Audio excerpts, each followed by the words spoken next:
ധർമ്മസ്ഥലയിൽ SIT arrest ചെയ്ത ശുചീകരണ തൊഴിലാളി ചിന്നയ്യയെ കസ്റ്റഡിയിൽ വിട്ടു. 10 ദിവസത്തെ കസ്റ്റഡിയാണ് അനുവദിച്ചത്. 17 മണിക്കൂർ നീണ്ട ചോദ്യം ചെയ്യലിന് ശേഷമാണ് ചിന്നയ്യയെ അറസ്റ്റ് ചെയ്തിരിക്കുന്നത്. വിവരങ്ങളുമായി അരുൺ ആലത്തൂർ ചേരുകയാണ്. അങ്ങനെ ധർമ്മസ്ഥലയിൽ കഴിഞ്ഞ കുറച്ച് ദിവസങ്ങളായി മാധ്യമങ്ങൾ, പ്രത്യേകിച്ച് മലയാള മാധ്യമങ്ങൾ കെട്ടിപ്പൊക്കിയ വൻ നുണ പൊളിഞ്ഞു വീണിരിക്കുകയാണ്. ആ ശുചീകരണ തൊഴിലാളി അറസ്റ്റിലായിരിക്കുന്നു. എല്ലാം കള്ളമെന്നാണ് ഈ ശുചീകരണ തൊഴിലാളി പറഞ്ഞിരിക്കുന്നത്. നമുക്ക് ലഭിക്കുന്ന വിവരങ്ങൾ എന്തെല്ലാം അരുൺ?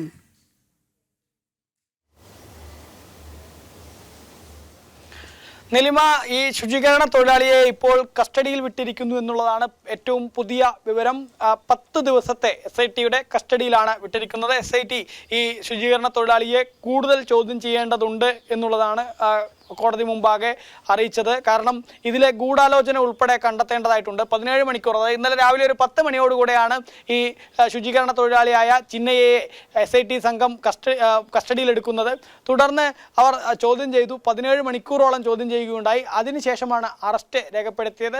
അറസ്റ്റ് രേഖപ്പെടുത്തിയതിന് ശേഷം ശാരീരിക പരിശോധനയും മറ്റുമൊക്കെ കഴിഞ്ഞു. പിന്നീടാണ് കോടതിയിൽ ഹാജരാക്കിയത്. ആ സമയത്താണ് SIT സംഘം ഈ ചിന്നയ്യയെ ഇനി കൂടുതൽ ചോദ്യം ചെയ്യേണ്ടതുണ്ട്. കാരണം ഇതിന്റെ കൂടുതൽ ആളുകൾ ഈ കേസിൽ ഉൾപ്പെട്ടിട്ടുണ്ട് എന്നുള്ളതാണ് തങ്ങൾക്ക് മനസ്സിലാക്കാൻ സാധിച്ചിട്ടുള്ളത്. അതുകൊണ്ട് തന്നെ ആ കൂടുതൽ ആളുകളും ഇതിന്റെ പിന്നിലെ ഗൂഢാലോചനയും മറ്റു കാര്യങ്ങളൊക്കെ കണ്ടെത്തണമെങ്കിൽ ഈ ശുചീകരണ തൊഴിലാളിയായ ചിന്നയ്യയെ കൂടുതൽ ചോദ്യം ചെയ്യണം എന്നുള്ളതാണ് അന്വേഷണ സംഘം കോടതിയെ അറിയിച്ചത്. തുടർന്നാണ് 10 ദിവസത്തെ കസ്റ്റഡി അനുവദിച്ചിരിക്കുന്നത്. ഏതായാലും ഈ 10 ദിവസത്തിനുള്ളിൽ കൂടുതൽ ചോദ്യം ചെയ്ത് ചിന്നയ്യയിൽ നിന്നും ഇതിൻ്റെ ഗൂഢാലോചന ഉൾപ്പെടെയുള്ള കാര്യങ്ങളും കൂടുതൽ ആളുകളുടെ അറസ്റ്റ് ഉൾപ്പെടെയുള്ള നടപടികളിലേക്കൊക്കെ ഈ പ്രത്യേക അന്വേഷണ സംഘം കടക്കും എന്നുള്ളതാണ് മനസ്സിലാക്കാൻ സാധിക്കുന്നത്. ഏതായാലും ഇതോടൊപ്പം തന്നെ മറ്റൊരു കാര്യം ഉള്ളത്, ഈ സുജാത ഭട്ടിനെ കസ്റ്റഡിയിൽ എടുക്കുന്നതിന് വേണ്ടിയുള്ള നീക്കങ്ങളും അന്വേഷണ സംഘം നോക്കുന്നുണ്ട്.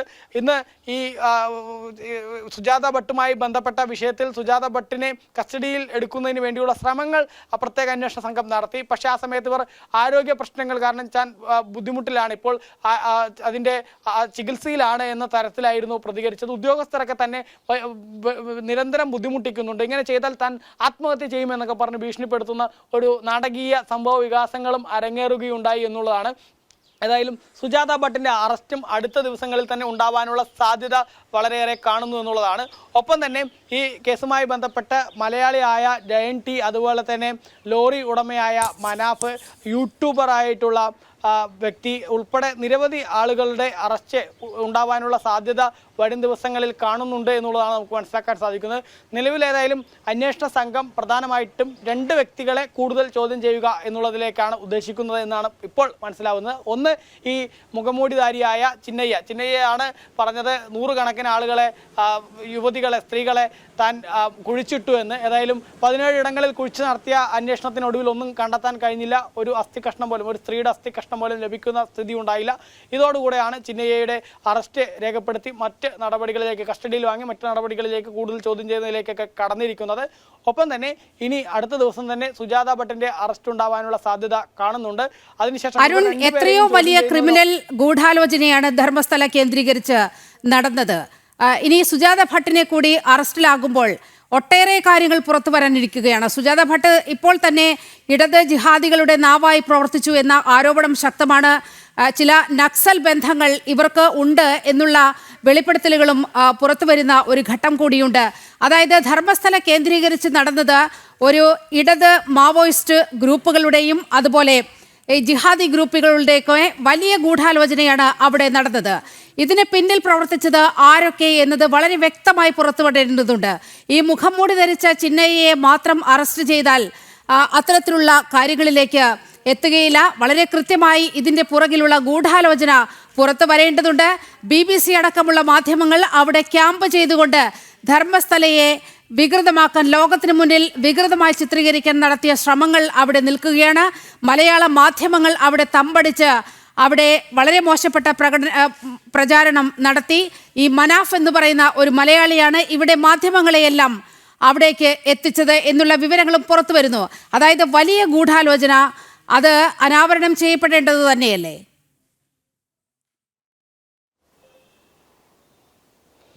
തീർച്ചയായിട്ടും ഈ ധർമ്മസ്ഥലയുമായി ബന്ധപ്പെട്ട് വലിയ ഗൂഢാലോചനയുണ്ട് എന്നുള്ളത് തന്നെയാണ് ഇപ്പോൾ പുറത്തു വരുന്ന വിവരങ്ങൾ. അതിൽ നമുക്ക് തന്നെ അറിയാവുന്നതാണ്, കർണാടകയിലെ ഏറ്റവും പ്രശസ്തമായ ക്ഷേത്രങ്ങളിൽ ഒന്നാണ് ധർമ്മസ്ഥലയിലെ മഞ്ജുനാഥ സ്വാമി ക്ഷേത്രം.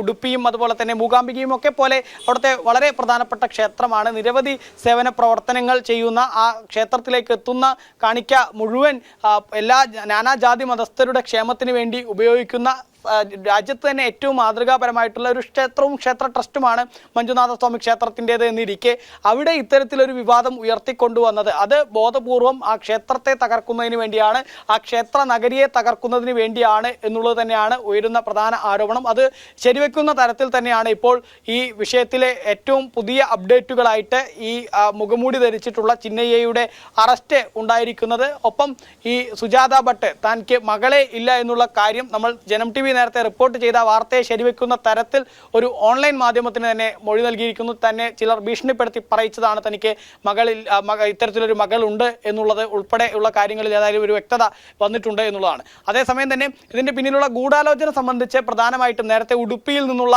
BJPയുടെ MP ഉൾപ്പെടെ ഉന്നയിച്ചൊരു കാര്യം എന്നുള്ളത് ഇത് കൃത്യമായിട്ടുള്ളൊരു ഇടത് ജിഹാദി ഗൂഢാലോചന ഇതിന് പിന്നിലുണ്ട് എന്നുള്ളതാണ്. അതുകൊണ്ട് കൂടെയാണ് അൽ ജസീറ ഉൾപ്പെടെയുള്ള മാധ്യമങ്ങൾ അവിടേക്ക് എത്തിയത് എന്നവർ സ്വാഭാവികമായിട്ടും സംശയിക്കുന്നുണ്ട്.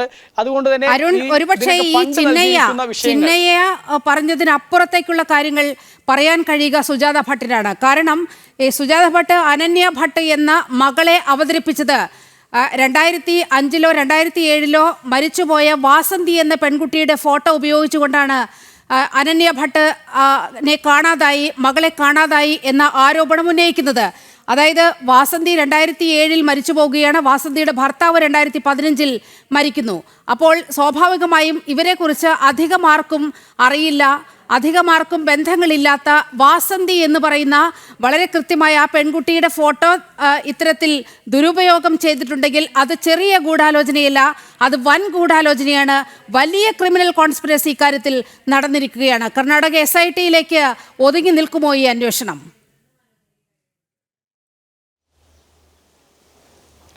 തീർച്ചയായിട്ടും കർണാടക SIT-ക്ക് അപ്പുറത്തേക്ക് ഇതിന്റെ അന്വേഷണം പോകും എന്നുള്ളത് തന്നെയാണ് നമുക്ക് മനസ്സിലാക്കാൻ സാധിക്കുന്നത്. കാരണം കർണാടക SIT ഇനി അന്വേഷിക്കുക ഇതിലെ ഗൂഢാലോചന സംബന്ധിച്ച് ആരൊക്കെയാണ് ഇതിലെ ഭാഗമാക്കുക എന്നുള്ള കാര്യങ്ങളായിരിക്കും.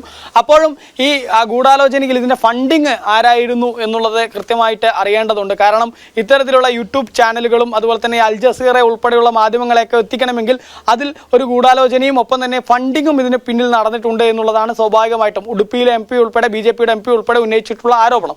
അതുകൊണ്ട് തന്നെ ഉടുപ്പി MP ഇതുമായി ബന്ധപ്പെട്ട് അമിത്ഷായ്ക്ക് കത്ത് നൽകിയിട്ടുണ്ട്. അമിത്ഷായോട് NIA-യോ ED-യോ ഒക്കെ ഈ വിഷയം അന്വേഷിക്കണമെന്നുള്ളൊരു ആവശ്യം ഉന്നയിച്ചിട്ടുണ്ട് എന്നുള്ളതാണ്. നിലവിലെ സാഹചര്യത്തിൽ SIT ഇതിലെ കൂടുതൽ കണ്ടെത്തലുകളും അറസ്റ്റ് ഉൾപ്പെടെയുള്ള നടപടികളിലേക്കും കടക്കുമ്പോൾ കേന്ദ്ര സർക്കാരിന്റെ ഭാഗത്ത് നിന്ന് ED NIA പോലുള്ള കേന്ദ്ര ഏജൻസികൾ ഉണ്ടാകേണ്ടത്. SIT അറസ്റ്റ് ചെയ്ത ശുചീകരണ തൊഴിലാളി ചിന്നയ്യയെ 10 ദിവസത്തെ കസ്റ്റഡിയിൽ വിട്ടിരിക്കുകയാണ്. അരുൺ ആലത്തൂരാണ് സമഗ്ര വിവരങ്ങൾ പങ്കുവച്ചത്.